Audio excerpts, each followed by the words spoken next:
Refinery and petrochemicals limited ಮತ್ತು ಆರೋಗ್ಯ ಇಲಾಖೆ ದಕ್ಷಿಣ ಕನ್ನಡ ಇವರ ವತಿಯಿಂದ ಎಂಡೋಸಲ್ಫನ್ ಪೀಡಿತರಿಗೆ ಇವತ್ತು ಮತ್ತು ನಾಳೆ ಪುತ್ತೂರು ಭಾಗದಲ್ಲಿ ಹಾಗೆ ನಾಳಿದ್ದು ಬೆಳ್ತಂಗಡಿ ಭಾಗದಲ್ಲಿ ಒಟ್ಟಿಗೆ 72 ಬೆನಿಫಿಷರಿಗಳಿಗೆ ಕೃತಕ ಕೈಕಾಲು ಜೋಡಣೆಯನ್ನು ನಾವು ಜೈಪುರ್ ಫುಡ್ಸ್ ವತಿಯಿಂದ ಇವತ್ತು ಇಲ್ಲಿ ಕಾರ್ಯಕ್ರಮವನ್ನು ಹಮ್ಮಿಕೊಂಡಿದ್ದೇವೆ.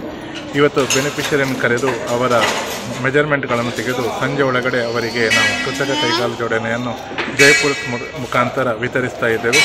ಈ ಕಾರ್ಯವನ್ನು MRPL ಸಂಸ್ಥೆಯು CSR ಫಂಡ್ನಿಂದ ಅನೇಕ ಇಂಥ ಕ್ಯಾಂಪ್ಗಳನ್ನು ಮಾಡಿ ಇವತ್ತು ಇದು ಸ್ಪೆಷಲ್ ಆಗಿ ಎಂಡೋಸಲ್ಫನ್ ಅವರಿಗೆ ನಾವಿಲ್ಲಿ ಈ ಕಾರ್ಯಕ್ರಮವನ್ನು ಹಮ್ಮಿಕೊಂಡಿದ್ದೇವೆ. ತಾಲೂಕಿನಲ್ಲಿ MRPL ಆಯೋಜಿತ ಹಾಗೂ ವೆಂಕಟರಮಣ ದೇವಸ್ಥಾನದ ಸ್ಥಳಾವಕಾಶ ಮಾಡಿಕೊಟ್ಟಂಥ ದೇವಸ್ಥಾನದ ಟ್ರಸ್ಟಿ ಕೂಡ ಇದ್ದಾರೆ. ಇವತ್ತು 29 ಜನರು ಎಂಡೋಸಲ್ಫನ್ ವಿಕ್ಟಿಮ್ಸ್ಗೆ ಬೆಡ್ ರಿಡನ್ ಅವ್ರಿಗೆ ಕೃತಕ ಕಾಲನ್ನು ಆರ್ಟಿಫಿಷಿಯಲ್ ಲಿಮ್ಸ್ ಅವರು ಜೈಪುರ್ ಫುಡ್ಸ್ ಅವರಿಂದನೇ ಮೆಷರ್ಮೆಂಟ್ ಮಾಡಿ ಇವತ್ತೇ ವಿತರಣೆ ಆಗ್ತಾಯಿದೆ. ಹಾಗಾಗಿ ಇವತ್ತು ಎಲ್ಲ ಬೆನಿಫಿಷರೀಸು 29 ಜನ ಕೂಡ ನಾವು ಪುತ್ತೂರು, ಸುಳ್ಯ ಮತ್ತು ಕಡಬ ತಾಲೂಕಿಂದ ನಾವು ನಿರೀಕ್ಷೆ ಮಾಡ್ತಾಯಿದ್ದೀವಿ. ಈಗಾಗಲೇ ಶುರುವಾಗಿದೆ ಕ್ಯಾಂಪ್.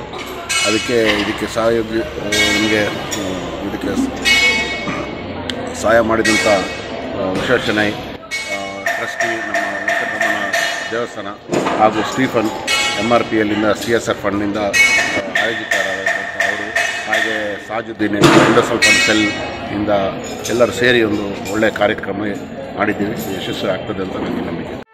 ಸುದ್ದಿ ಚಾನಲ್, ಕ್ಷಣ ಕ್ಷಣದ ಸುದ್ದಿಗಾಗಿ. ಅತ್ತೆ, ಇದು ನನ್ನ ಬರ್ಡೇ ಗಿಫ್ಟ್. ಇದೆಲ್ಲ ಜೀವನದಲ್ಲಿ ನನಗೋಸ್ಕರ ತಗೊಂಡ್ಬಂದಿದ್ದಾರೆ. ನಿನ್ ಮೇಲೆ ತುಂಬಾ ಚೆನ್ನಾಗಿ ಕಾಣುತ್ತೆ. ಇದು ತುಂಬಾ ಚೆನ್ನಾಗಿದೆ ಅಲ್ವಾ? ತುಂಬಾ ಚೆನ್ನಾಗಿದೆ.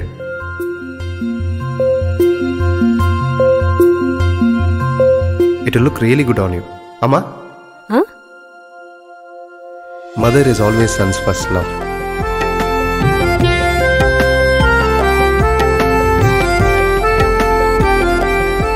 ಪ್ರತಿ ಪೀಳಿಗೆಯ ಪ್ರೀತಿಯ ಮಳಿಗೆ GL ಆಚಾರ್ಯ ಜ್ಯುವೆಲರ್ಸ್.